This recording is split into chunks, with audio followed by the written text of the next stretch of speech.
Your Excellency and my dear sister and friend, Jessica Alupo, Vice President of the Republic of Uganda, the Right Honorable Dr. Rukana Rugunda, Patron of the Guild's President's Leadership Academy, man who I had the pleasure to serve under when I was Deputy Prime Minister of the Republic of Kenya and he was Prime Minister of Uganda.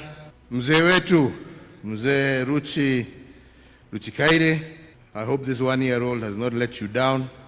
We are still struggling and moving on. The Vice Chancellor of this esteemed facility, Makerere University, Guild Presidents, student leaders from across our East Africa region, distinguished guests, ladies and gentlemen.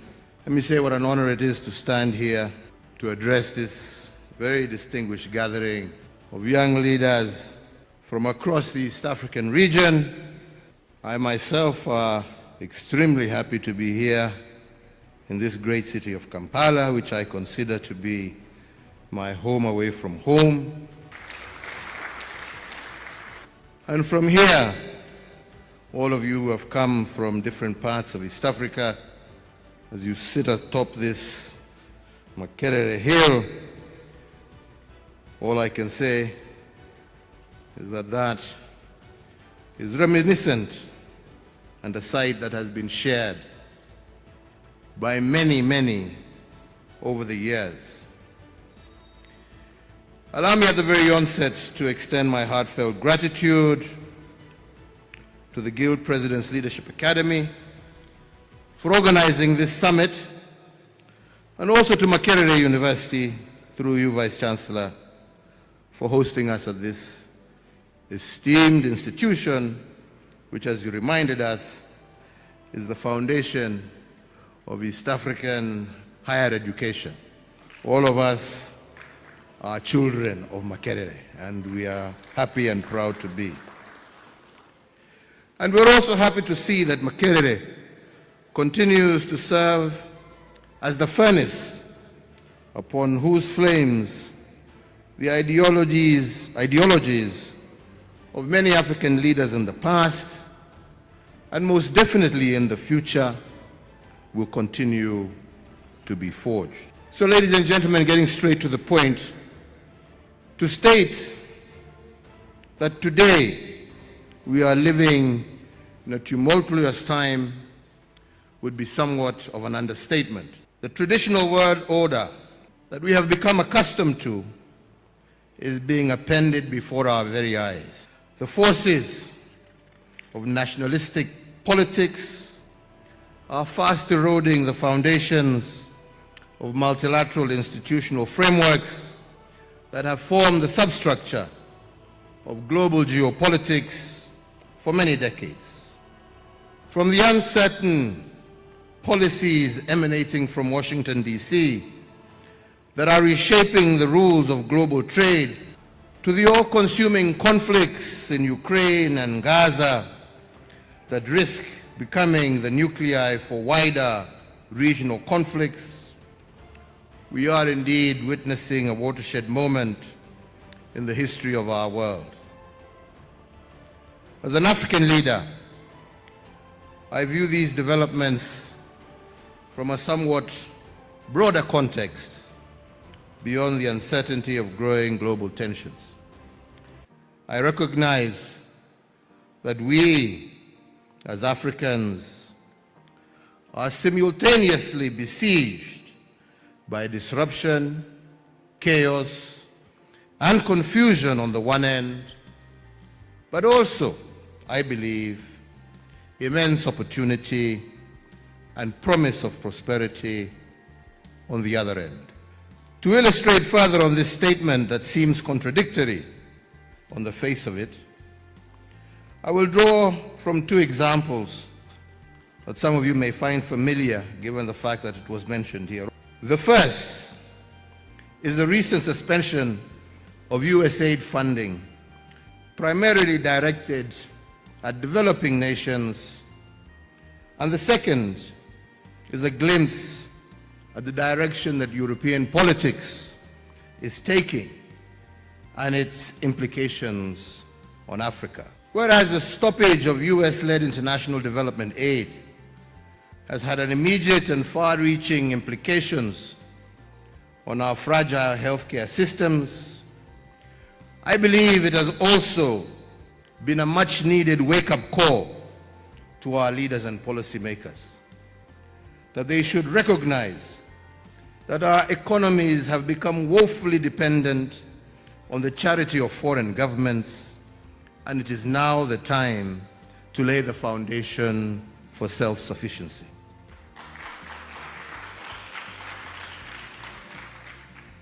The sunset of USAID has forced a level of economic policy introspection unseen in Africa for decades. And I believe the situation calls for a serious rethink in our development priorities as African governments. Difficult and unfamiliar choices will have to be made going forward. Our governments across the continent must weigh whether buying bullets to restock their armories is better than use of scarce resources for producing vaccines and mosquito nets needed to protect our infants from disease. Prioritization of expenditure in the absence of African-financed subsidies in the health sector and in the education sector means that more attention is going to be paid by our citizens to the way governments handle their finances. And this will inevitably translate into demands for greater public participation and transparency in public financial management. The second I mentioned is what we are seeing in Western Europe with each passing year. More and more governments are leaning further and further to the right. The election of populist, nationalist administrations has been catalyzed by various factors. Among them, the huge cost of living attributed to the side effects of global shocks, and the scramble for stretched social services. Services that must be shared with millions of migrants flowing in from Eastern Europe, the Middle East, and significantly from Africa. This right-leaning scenario that we see in Europe has some near-term implications for Africa. The truth of the matter is, the Europeans no longer want to see our immigrant boats laden with our young men and women landing on their shores. They are currently busy enacting laws to ensure that we never set foot in their countries, to partake in their resources without proper immigration documents. Our young people will soon have nowhere left to escape, nowhere to run away from the wars and poverty that define much of our continent's present realities. So what? With nowhere to go but home, with no one to turn to but themselves, I believe that our young people, and that is you, will eventually wake up to the fact that there is no global rescue mission coming to save you. We must save ourselves from a future of despair.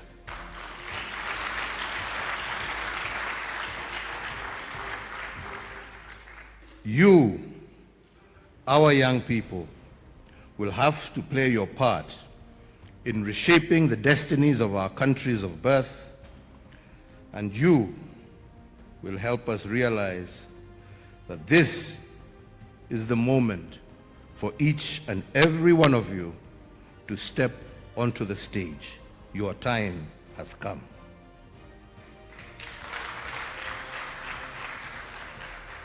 In both these examples that I have drawn from, there is a clear illustration of the type of challenges that define the moment that we are currently living in.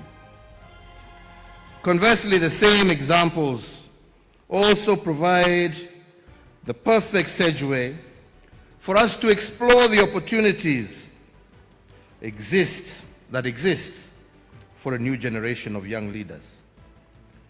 A generation who chart a better path for Africa, and I do believe that is what has brought us together this morning.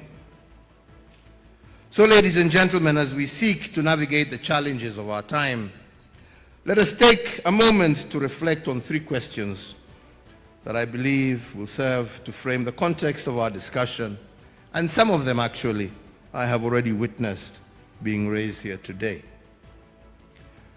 And the first of these is, what does it mean to be a young African in a world where developed nations are focusing inward, prioritizing their national interests over their global responsibilities? The second is, what does it mean to be a young African living on a continent that has over 35 non-international armed conflicts taking place, with millions facing displacement and food insecurity as a result? And lastly, what does it mean to be a young African competing for limited economic opportunities with close to 1 billion other young people across our continent?